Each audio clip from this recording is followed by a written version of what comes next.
Hello there, and welcome to Mindset Mentoring for athletes, families, and entrepreneurs.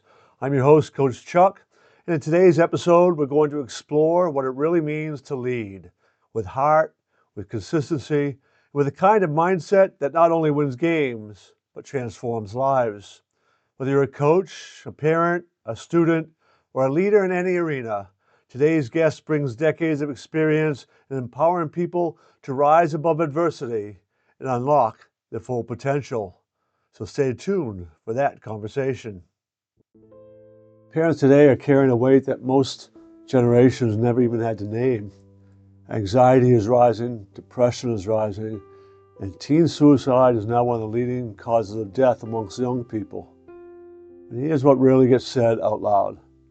Parents, you struggle too. You're trying to lead your family in a world that's changed faster than anyone prepares you for, and you love your kids deeply, yet sometimes wonder if what worked for you is enough for them. I'm Coach Chuck Barnhart, and I spent nearly 40 years as an educator and mindset mentor, and I've watched this shift up close. I've also lived it as a father of 4 children. My son Billy and I are launching a family mentorship because transformation doesn't happen in isolation. Teens don't need fixing. Families need leadership, language, and tools that bring them back together. This mentorship is designed for parents and teens walking the journey together, guided by experience, faith, and practical mindset training.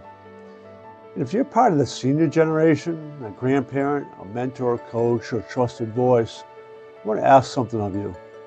Please consider sharing this with the families you know. Sometimes the invitation carries more weight when it comes from someone they trust. And somewhere out there is a family that needs to hear the message. This isn't for everyone, but for the right families, it changes everything. You can learn more by going to thechampionsmindsetmentorship.com.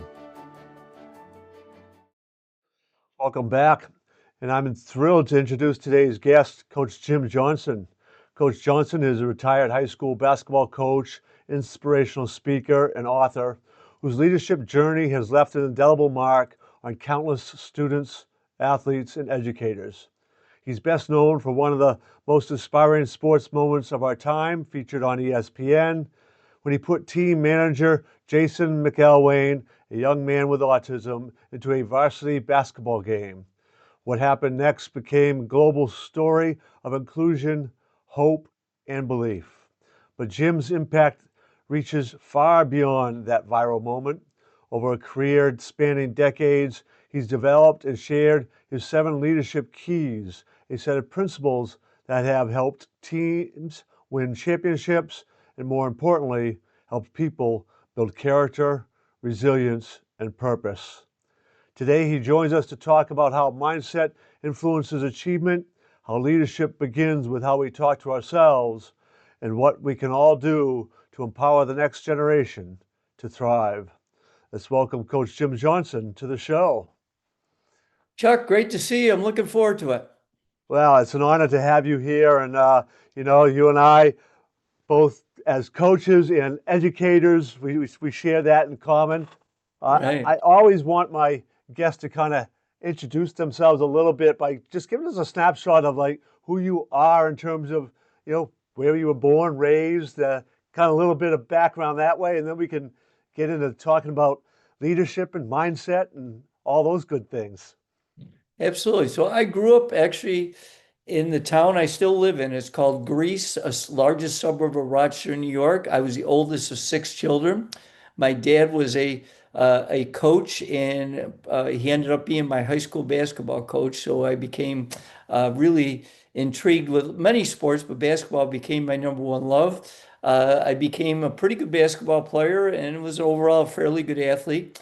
My dream was to play in the NBA, and then when I got cut my second year in college for basketball, I realized the NBA was not going to be the dream that would be fulfilled.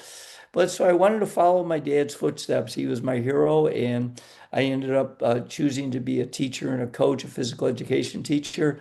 And I coached a number of sports, but basketball was a number one love. I coached it for 35 years, and I was a head coach for at four different high schools. In my last 27 years, ironically, I grew up in this big town called Greece, and I went to one high school and I ended up being the head coach at the other two high schools. So you grew up, around sports, education. It's funny because um, I find that educators often have that in the background, right? Somebody somewhere, like my grandfather, my grandmother, my sisters, my uncles, they're all in education. And, Yeah, I ended up gravitating that way as well. Now, you came back to the same town you grew up in, so it sounded like that was kind of the big dream, and you knew sports were going to be part of that, right? right. So your first opportunity, pretty young guy when you were first got your chance. Yeah, so actually, it's become a good story for my leadership presentation because my head coaching position in basketball didn't start very well. I became a head coach at another school about 20 minutes from where I grew up at 25 years old, which is pretty young. And I took over a program that was pretty bad. But of course, in my mind, I was going to take them from the outhouse to the penthouse, hopefully in the first season. Well, Chuck, I led that team to 17 consecutive losses. And I was in an interim position, and the administration decided to go in a different direction, and they ended up not rehiring me. And that was a very humbling experience. But the blessing I got is I got an opportunity the next year to work with a junior college coach that, for your listeners that follow basketball, his name was Bill Van Gundy, and his two sons, Jeff and Stan, have been head coaches in the NBA. So Coach Van Gundy helped me get back on my feet. I then got another high school job at a smaller high school where we did much better. And then after a couple years there, I got called in back to my home district, which I finished my career my last 27 years. So talk to me a minute then about that first experience. My youngest son has just become the head baseball coach at age 25 of his former Yeah. high school. Um, not a The program's fallen on really hard times, so he's looking forward to trying to rebuild it. But you know, there's a lot of learning and losing, right? Yeah. So tell me about that experience and the lessons that you took from that. And did you ever was your confidence in your ability to coach ever called into question from that experience? Well, I'd say absolutely because you do lose confidence when you have a very poor season and then you don't get asked back. So, but Coach Van Gundy did help me get back on my feet. But I was very driven, and I really picked up a lot of gems from him. And then the other thing that I learned was I had to keep growing myself. So I became a big personal growth fan, both in the basketball world. I studied John Wooden and numerous other, basketball coaches. And I also got into the personal growth. I started studying people like Jim Rohn and Zig Ziglar and Tony Robbins and numerous people like that, just trying to find how I could be a better person and a better leader.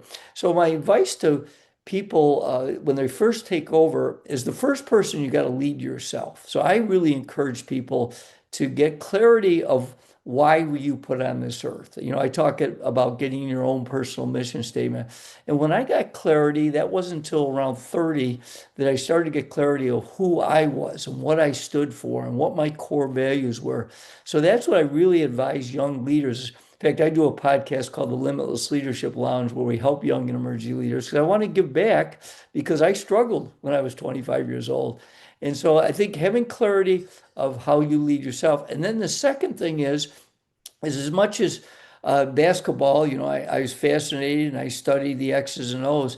But the best thing that I started to learn is if I was going to be a great coach, I had to build team culture. And that started, I talked to a group of educators last year and I kidded them the three R's in education are not reading, arithmetic, and writing. It's relationships, relationships, relationships. And when I got clarity that I had to build relationships with my players, that helped us build this culture. And then I have a whole talk on how to build culture. But that's the big thing is understanding who you are, leading yourself first, and then learning about leadership and how to build relationships with the people you work with. Again, I think this is one of the reasons why I kind of really drawn to you. The connection is I did the same thing in terms of that self-help journey, right? Yeah.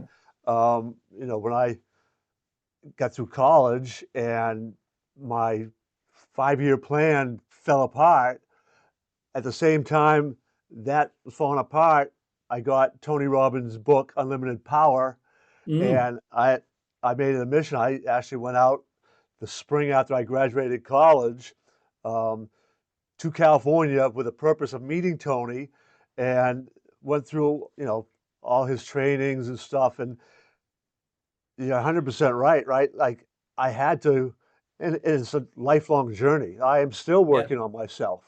Right. I'm still, I'm finishing up a mentorship with Dan Clark, one of the top public speakers in the world today, because I'm speaking more. I needed that kind of thing. So Right. it's a never-ending process. But when you do, that ability, um, it's the word I'm looking for, is kind of to connect, right? You talk about in education, it's relationship, relationship, relationship. And I just gave a presentation to the New England Middle Schools in a breakout workshop. And one of the messages to educators was, if we really going to relate and really make those connections, we have to be able to manage our own emotions. And Right. in education today, I think it's gotten worse than when we were going through, but there's a lot of pressure. There's a lot of politics are getting thrown into it, and teachers are getting overwhelmed, and it's hard. Can you Hmm. talk a little bit about some of your experiences as an educator and how you went about? At one point, you mentioned self-talk and how important self-talk is in and becoming a leader. But what were some of the things you did in order to be able to be on your game, set that culture in your classroom and for your teams? Well, I would say that early on, although I started my personal growth journey, I really didn't do a very good job early in my career of understanding the power of mindset. And when I really made a big transition is when I really started to understand that, I had to train our players physically. But the one thing that I found we were lacking is I didn't understand enough, and I started to make a study of how I could help my players mentally. And when I started to do that, where we did mental imagery sessions before every game, where we were trying to get them to see positive results and how to overcome adversity, and then teaching them just language, how to, for example, if they got mad at themselves, we taught them to say, cancel, cancel, I'm better than that. And just really trying to work with the mental piece, which I think it's gotten much bigger now, where a lot of the colleges and pro teams have, like mental coaches that work with their players and teams. But back, when I first started doing that, it wasn't as something that was talked about that much. But now, and that's why I really admire your podcast. Mindset is so important. And that's something that when we started to find the right players for our team, one of the things we wanted is how was their attitude? Did they have real passion for the game of basketball? Were they a we over me guy? Did they care about the team first? Those are some of the things we were looking for when bringing the right people. And then trying to help them become a whole persons. Like our team mission was to develop winners on and off the court. And winners on and off the court, we defined it behaviors where obviously winning the basketball game was part of it, but it was also being a great teammate. It was also being someone that could handle adversity off the court, being the best student you could be, being someone that was a positive contributor to our community. So those things we were trying to teach on a daily basis of teaching them the whole person, not just being a good basketball player. Yeah, that's you know, yeah, that's part of that whole winning mindset that I talk about becoming. It goes far beyond sports. Sports are just they're incredibly effective avenue for teaching those things, Yes. which is why I strongly encourage, and I love a lot of the private schools who mandate people being involved in some sort of sport. because Mhm. it is such a great avenue for teaching that. You also mentioned something there about language, and it just triggered just um, Sonny Gray, pitching for the Red Sox in his last outing, didn't have a great outing, and it was right after Garrett Crochet had the worst outing of his career. And I Mhm. read an article the very next day, and it quoted Sonny Gray because he had one inning where it kind of fell apart, and he was one pitch away, and he said, I kept telling Mhm. myself, one pitch away, make the pitch, one pitch away, make the pitch, and I was struck by that because the one pitch away from a neurolinguistic kind of aspect is it's like future. So he's still one pitch away, right? Mhm. Like if he keeps saying that to himself, he's telling himself he's one pitch away. And he kept staying one pitch away. So during that inning, he'd get ahead of the count and then get fall fall behind and give up a Right. hit or a walk. And it's a very subtle thing like that that, in the Red Sox have access to lots of sports psychologists. Right. He's been around it, but very subtle little messages that we can tell ourselves that can make all the difference in the world. So that that power of language is is really important. And I want to ask you too, because I say that, and I try to be careful with my language, but how it gets interpreted is that's it's not really always in my control, right? Mhm. So I can try to phrase things the way I think it needs to be phrased, but then it could be totally misinterpreted. So I also want to help athletes or students or whoever be able to reflect and understand that they're in control of how they receive the message. Can Mhm. you talk about that aspect and, Sure. and, and how culture can kind of play into all that? Well, one of my seven leadership keys, and also a key for culture, is being an effective communicator. So one of the things, although I'm retired from coaching, I still do a lot of public speaking. So I've really studied language and trying to be more concise and more precise with my language to be a more effective communicator. But you have a very valid point, is sometimes we think we're a great communicator, but the message is not being interpreted correctly. So that's why I kid leaders that you should be the CQA, which is the chief question asker, that you should making sure that you're asking the people that you're talking to, do you understand what I'm talking about? Delving in with questions and then be willing to listen and then be able to respond. Because, Stephen Covey, I was a big Seven Habits fan. And one of his habits is to seek first to understand before being understood. And that's something we often neglect. And that's why I'm big on acronyms, but one of the things I teach leaders is you got to be the CRO, and that's the Chief Reminding Officer. That you got to be consistently sharing your message with your words and also your actions, because we talk about building trust. And one of the ways you build trust is by consistently aligning your words and actions and modeling the behaviors that you expect with the people you're working with. Yeah, absolutely. So you have these seven principles. Communication's one of those. Take us one at a time. What's one of those other keys that you try to, well, you do still now, but that you tried to get Right. across to your athletes and whoever else?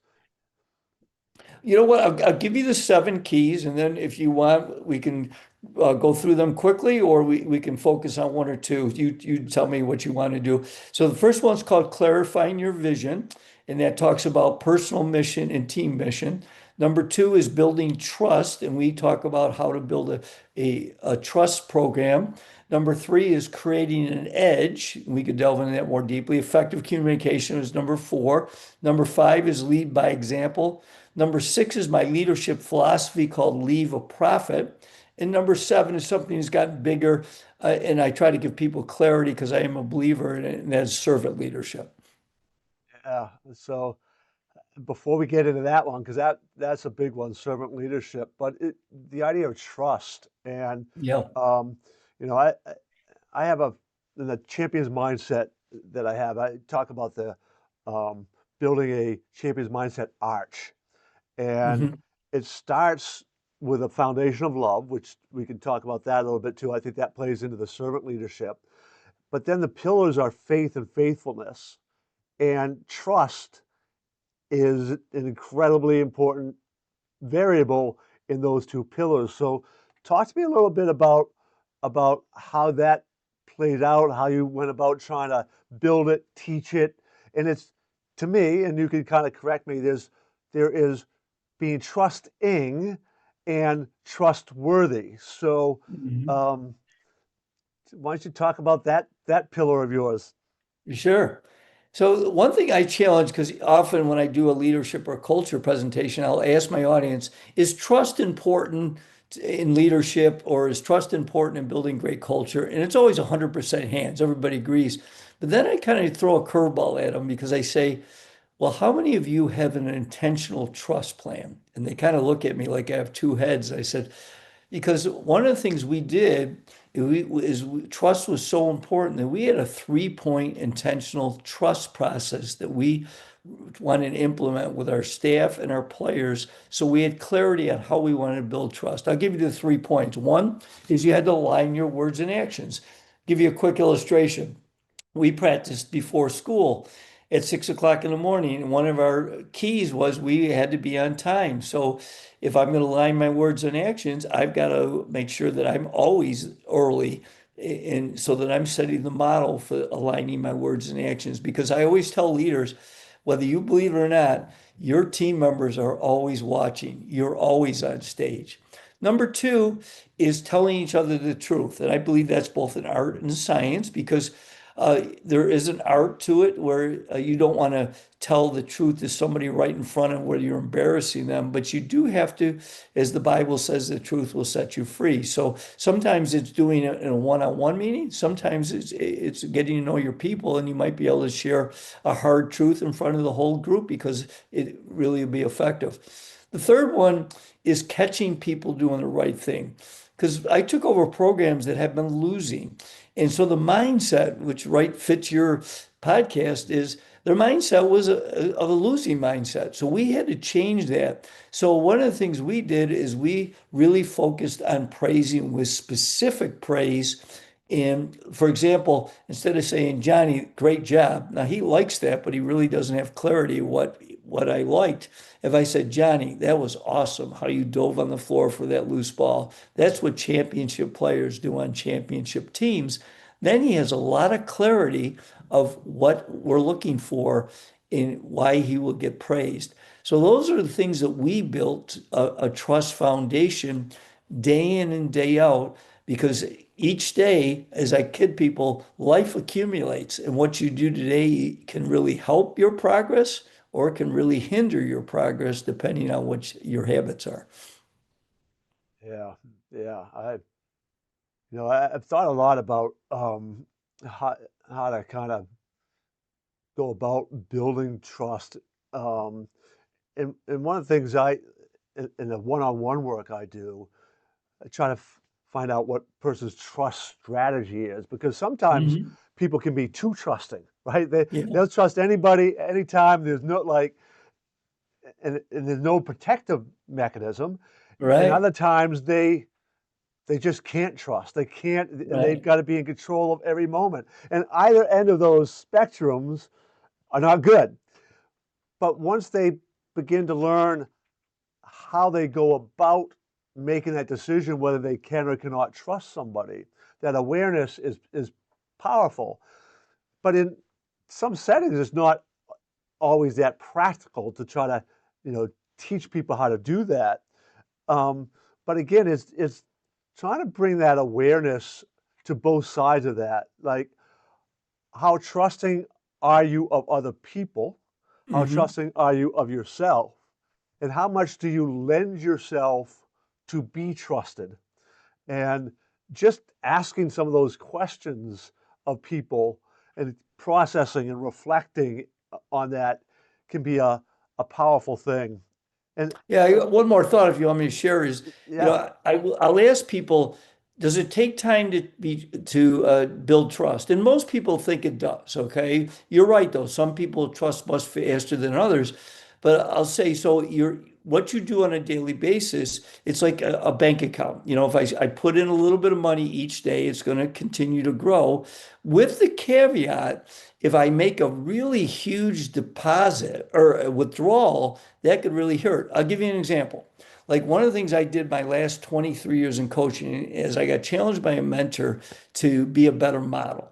So one of the things I chose to do is not drink alcohol during the season. Now, as an adult, I didn't have to do that, but I wanted to be a better model. So at our parents' player meeting, after all the teams have been chosen, we had 3 teams in the high school. I would tell the parents and the players I was not going to drink alcohol.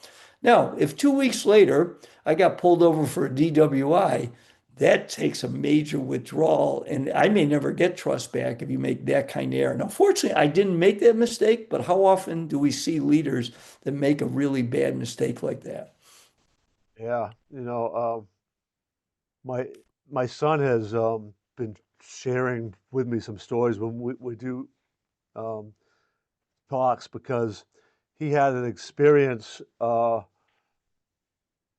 not too long ago. It was after my wife passed from cancer, and he was cut from his college baseball team. And he went through a stretch there, like anybody can imagine, losing those two pillars. Right. But quite some time after that, he had kind of like, I'm never gonna, let my emotions get control of me again, all that kind of thing. But on his 21st birthday, he was out with friends and all, and he like smart enough that like he's not going to drive or anything because so he took an electric scooter to um, his friend's house, and then they went out, and he had too much to drink, but he was on a scooter home, and what he remembers is waking up the next morning with cops waking him up. Oh, wow. And, I won't go into all the details, but he had crashed his scooter, lost his front tooth, lost a necklace that he had had to remind him of his mother, went back to what he thought was his friend's house, but it wasn't. It was somebody else's house that he Oh, broke wow. into, and all the emotions, the embarrassment, and all these Mhm. things. But he now uses that with young people, saying, you try to avoid making mistakes like this. It could really end up costing you, and it did end up costing him a job later on because out Mhm. of that he got a criminal trespassing Mhm. citation, which Right. when that came up on a security check, uh, a job offer that had been on the table was rescinded. Yeah. So he uses that message about you know congruency and integrity and not letting mistakes keep you down either, learning from them, Right. all those things that that that we can learn, and we try to get our athletes and others to learn. Yeah, you Um, struck a chord, Chuck, because you have a great point. Is that one of the things I teach leaders is you got to be the chief storyteller.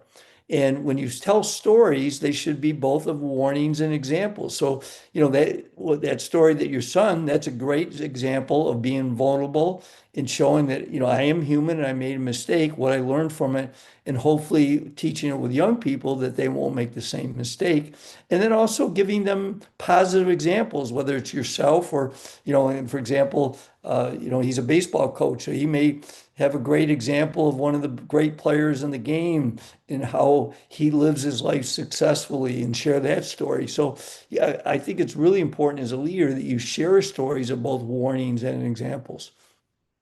yeah, storytelling. Well, for all human history, it's been one of the most powerful ways of teaching and Yeah, inspiring. Right? I mean, Jesus's parables were right. story after story after story. Right? So Yeah, so thank you for sharing that. That it is important for people to remember that. All right, I so always kid my priest at I'm a practicing Catholic that when he does a sermon, because I always kid him that Jesus was known as a master storyteller. So in your sermon, you better have a story. So absolutely. Um, the servant leadership part, and I I have believed that that's you know that is true leadership, right? It's mhm. which is why love is really kind of the foundation Yeah, for that. And when I do my leadership stuff, I have people do a thought experiment and say, all right, you got two people that you can have work for you, you can work under, you can work alongside. One of them's kind, one of them's unkind. One of them's patient, one of them's impatient. One of them's slow to anger, the other's easily angered. One will protect you, back you up, the other will throw you under the bus. And I go through all these characteristics. Nobody ever chooses the other one, and yet all those other characteristics are those characteristics, of, of love. So I couch it that way, but ultimately it really does boil down to putting others first, right? hmm Really, that's what all those things are about. And when you have that as a mindset, people are drawn to you. right. So, can you talk about the servant leadership, how you go about that, what your Yeah. opinions are on that? And So what I do is I talk about my definition is, first of all, my definition is to flip the traditional pyramid with the leaders on top of the pyramid and all the team members are below him or her. And by flipping it, my mindset is to be a servant leader, that I'm going to put the team members ahead of myself and I have a service. And how can I support them? How can I best lead them? How can I help them be better? And then I think the second part is servant leadership, because it's not soft leadership. You need to have boundaries. You need to have goals. You have to have clarity of core values and the mission. Those things should be constant. And you have to hold people accountable. With that being said, though, with the mindset that I believe the best servant leaders create leaders on their team, they develop leaders. And that was always the best teams we have, is when I did my best job of helping them be leaders of themselves and leaders of their teammates, because having those peer leaders is so powerful in any team. yeah, and the other thing I think that some young people have is they think being a leader uh, is about being vocal, and Mm, it can be a cheerleader, right? You can, yeah. Hmm. but I use the example of my oldest son. His junior year, baseball player, they a junior dominant team, but there was one senior on that team who was not the most vocal, was not the loudest, but he really was the leader of that team. Yeah. And the next year, when all these juniors were coming back and they started out 9-0, everybody's expecting to be one of the best.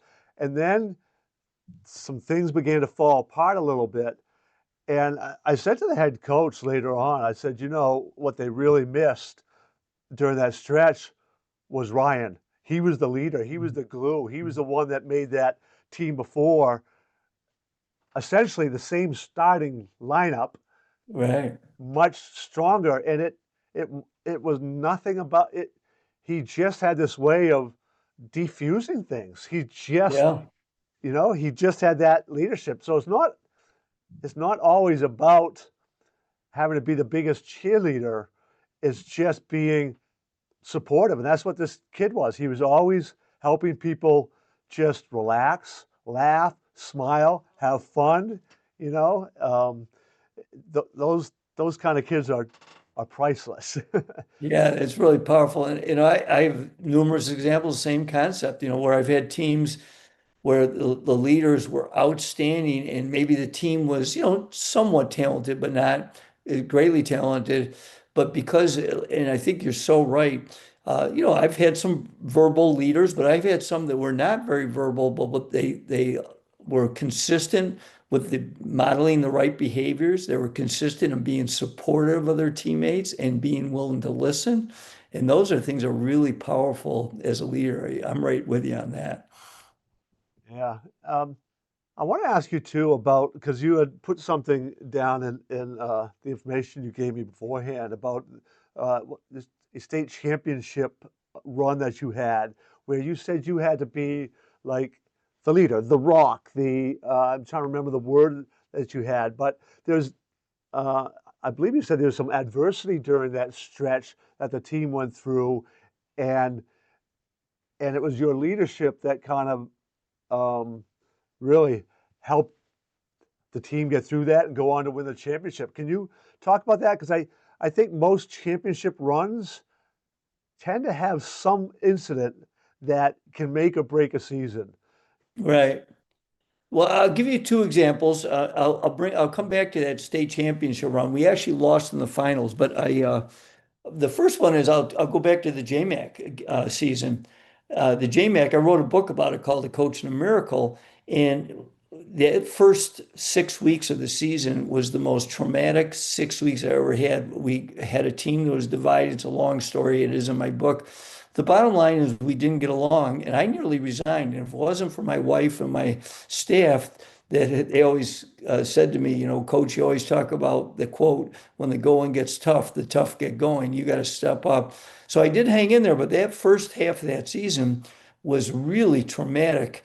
But I kept at it daily and I became a better listener. I asked more questions. I became more vulnerable. We had a heart to heart between a Christmas tournament games where I asked the players to share how we could unite the team. They felt like they were being heard.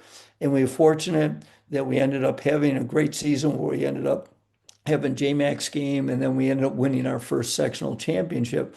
And then to the state championship team, we had a really good team. In my mind, we had the best team in the whole state. We were really good.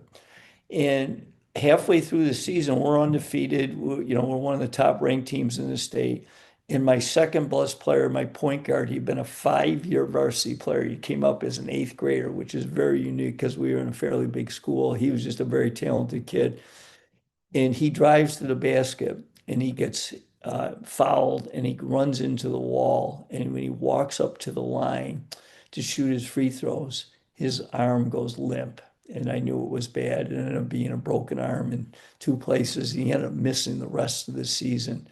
And that really was a test of my leadership, where I really got to my captains and we talked about, we got to be the models, we got to stay strong, and we got to encourage Jay that got hurt. And we did that quite well. And we ended up still having an undefeated season. We ended up losing the state championship game in a very close game. But I was really proud of that team because then other players had to step up too because we lost a great player. So that was a team I was really proud of because of the situation that we ran into. Yeah, that's that. um, I kind of created this mathematical formula for champions, and in that formula, you've got skills and you've got mindset, and the mindset I've always said is kind of raised to the factor of the power of your faith. And that is the beliefs around each other, the team, all it's those intangibles that are so hard to put your finger on sometimes. But Right. that's what's behind all those underdog stories, teams who Yeah. lose their best player, teams that, the Miracle on Ice team, with the all those stories inevitably are how the team comes together in the Yeah. moments to rise above what was most people expected them to do based on, whatever the um, trauma was, whatever the issue was. And my my thing with that is I believe that can be cultivated. And I'm not always fully sure how to do that with any group, right? But that's ultimately as coaches and people, that's really what we're trying to do is that culture, that chemistry, Mhm. all of Right. that. And if it was as simple as running through a particular formula, we would all be able to just do that. But Right. inevitably, you've had a great high school basketball career. John Mhm. Wooden's a great example. Mike Krzyzewski's great. You can go on and on.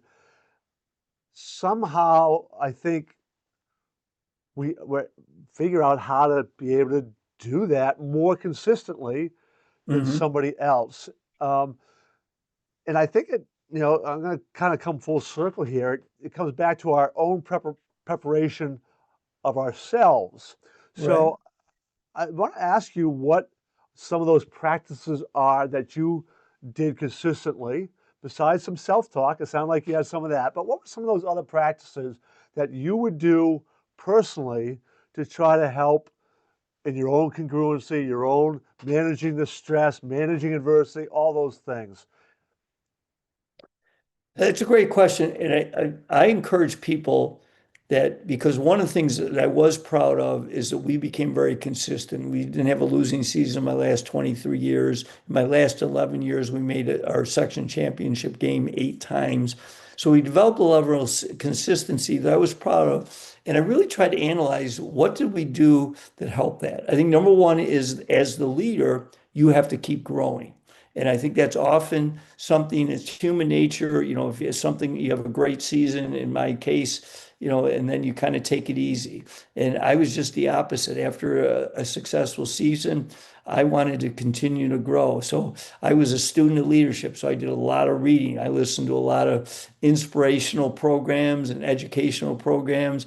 I would meet with groups of coaches and ask a lot of questions. So I was trying to continue to grow myself. Second thing is, I think your habits are so important. And one of my keystone habits, no matter how busy I got, is I had to take care of my health. So I exercised pretty much every single day. And my players were aware of that I took care of myself. I had always, for the most part, really good energy. I tried to eat right. I wasn't perfect. There were times I had fast food if we were on the road, but I really tried to be cognizant of taking care of myself so I had good energy for my players day in and day out. So having that own personal growth and personal wellness things were really important as a leader. And then as a leader, if you're going to be consistent, you have to consistently challenge your team members to get better themselves and help them continue to grow both as a leader and both as, in my case, a basketball player to keep improving their skills and, their bodies and mind. So those are things that you're trying to do is challenge them and then help them by supporting them and laying out a plan how they can continue to grow. Because you see so often in the music world, the one hit wonder, the basketball or sports world where they win a championship, the next year they don't make the playoffs. I think it has a lot to do with the leadership doesn't continue to grow and the team doesn't continue to grow. And something that you really got to strive that because you're not going to stay the same. You're either going to get worse or better, and that's something you got to challenge your team with. Yeah, well said. So I was just kind of looking at the clock. We are getting near the end of our time. So Yep. because every interview that you probably have done for the last how many years, I'm going to have to ask that question, right, about that viral moment. And I want to kind of frame it this way, in that really only happens, I think, because of the culture that you'd already built.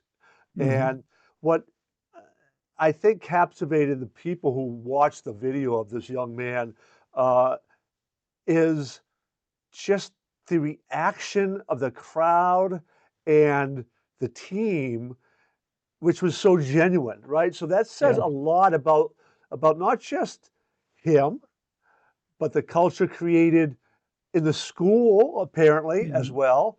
Yep. And I think that's what the emotional part with, and I'll let you kind of set the frame for that one, that viral moment in your career. But you know, Tony Robbins, I think it was, who was said about the power of decision making, and that changed I, I don't know if I'm speaking for you or not, but it seemed to change your life in many regards. It changed Hmm.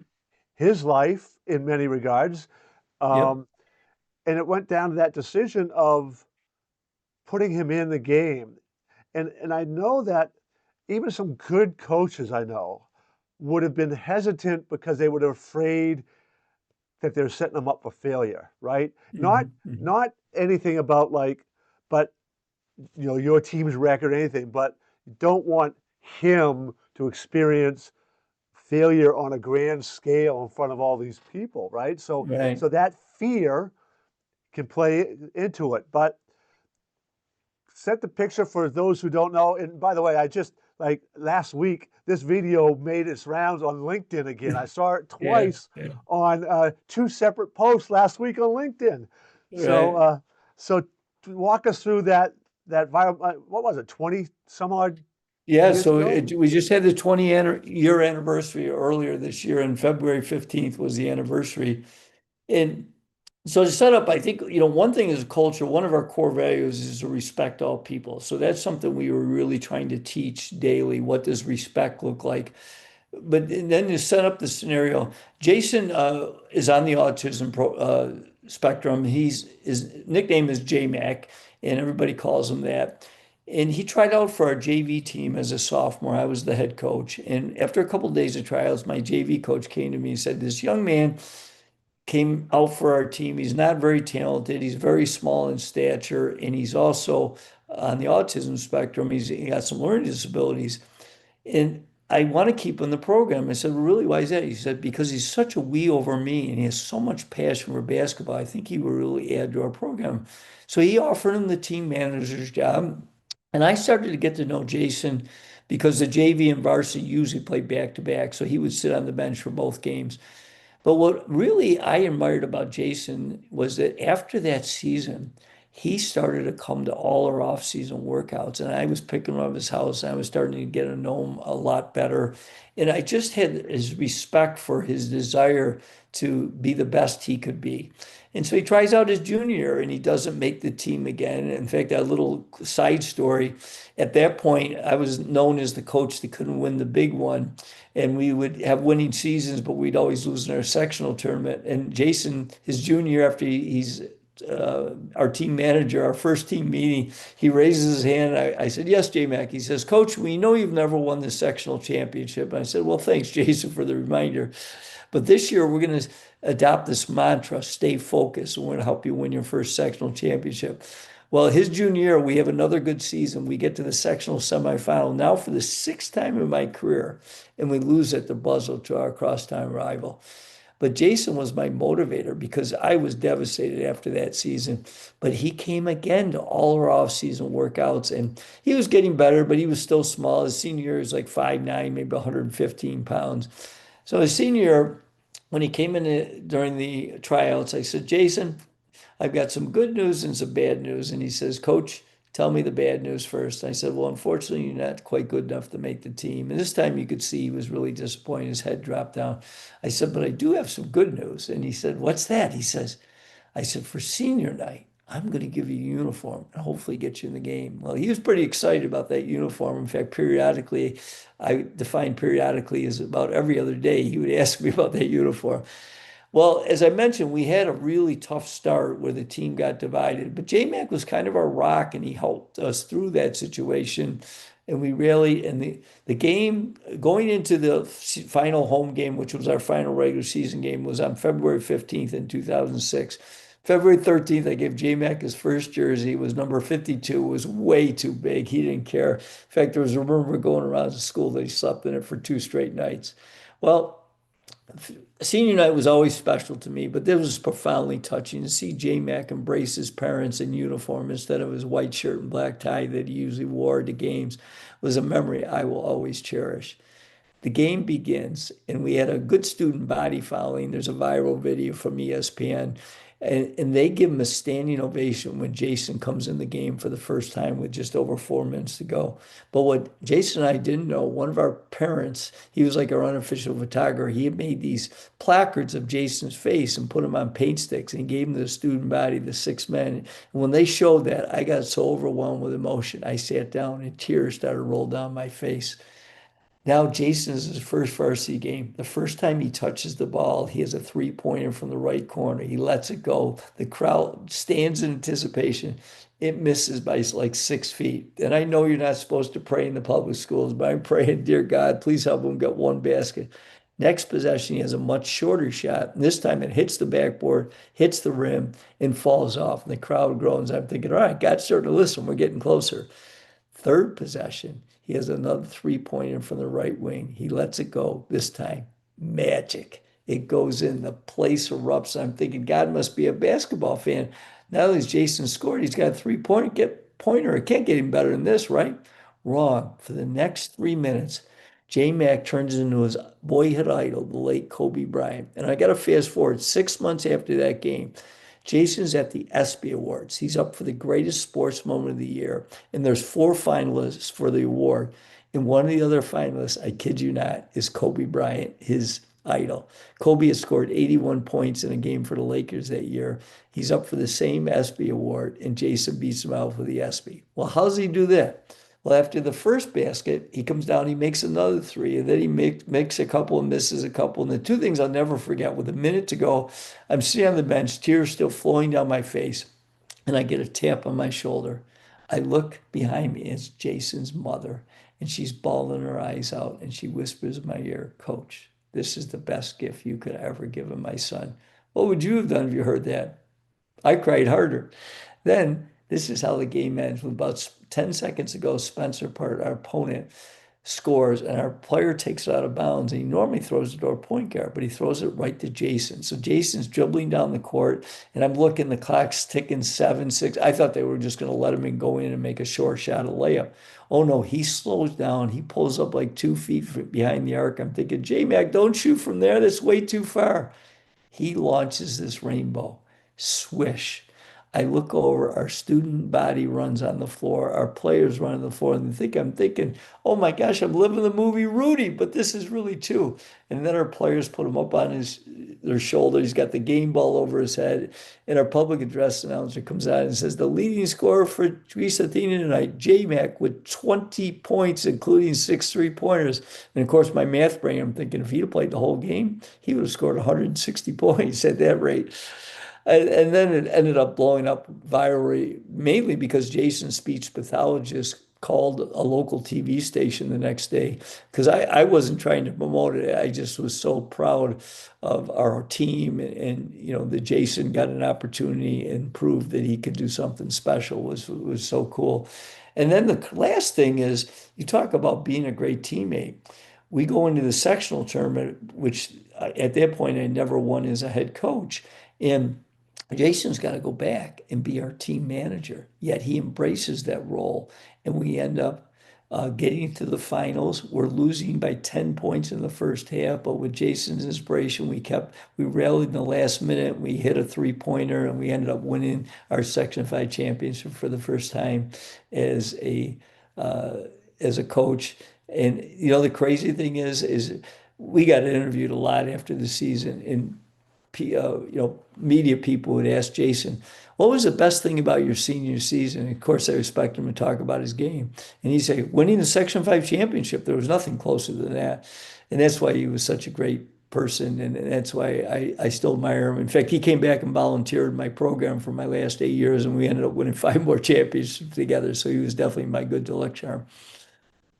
That's such a wonderful story, and it's one of those feel good. I tear up when I still kind of watch it, right? Like Yeah.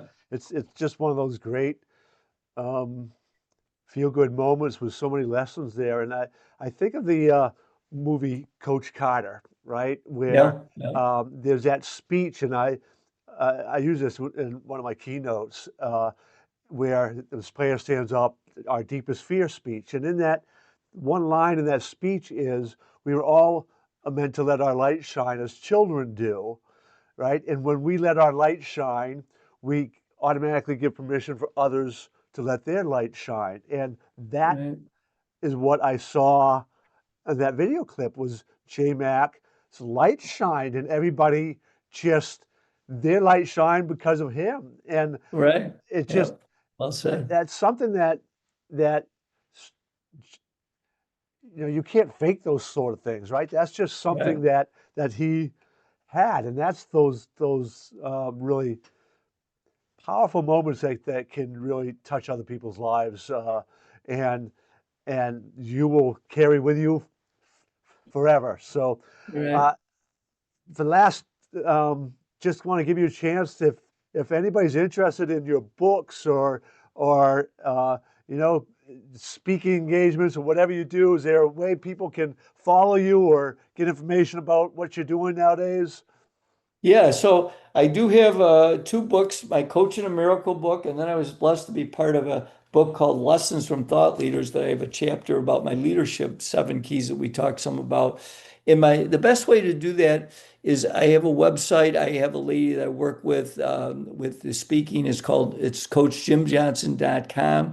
On that, we have a free newsletter monthly that you can sign up. We also have a free weekly blog. We also have information about our podcast, the Limitless Leadership Lounge, we've been doing for over 5 years. And I'm here to help. So if I can support somebody, feel free to reach out to us. We have all the contact information. In fact, I'll be glad to give my personal email if anybody wants to reach out to me personally. The email is jjhoops@rochester.rr.com.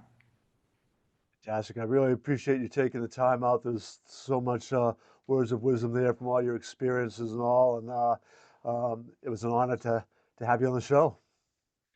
Thanks, Chuck. It was a pleasure, and I admire what you're doing. And I look forward to continue our talking going forward here.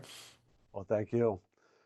You know, of course, that viral moment is something that I think will forever be linked to Coach Johnson, but there's just so much more to him and what he's doing and the leadership and all the lives he's touched. So I hope you were able to take some of those words of wisdom and the experiences he had, the 7 leadership principles, and begin to apply them because ultimately, you can listen to podcasts like this and you can take the stories that people share and the lessons, but if you don't begin to apply them, they really don't do much. And that's that part that's ultimately on you folks. And it's also one of the reasons why I offer that mentorship program. It's because lots of times we can get access to the books, to the knowledge, all those things, but you need somebody else to coach you, to help you, to guide you,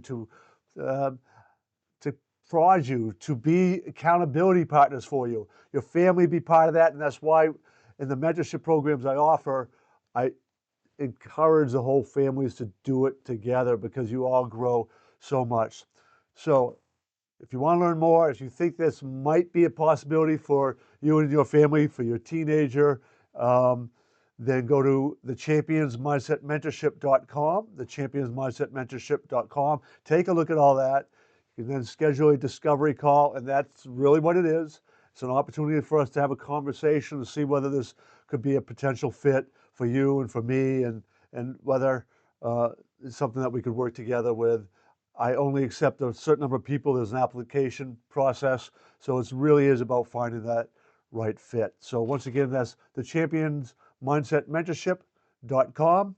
And until the next show, I encourage you to go out and live life to the fullest.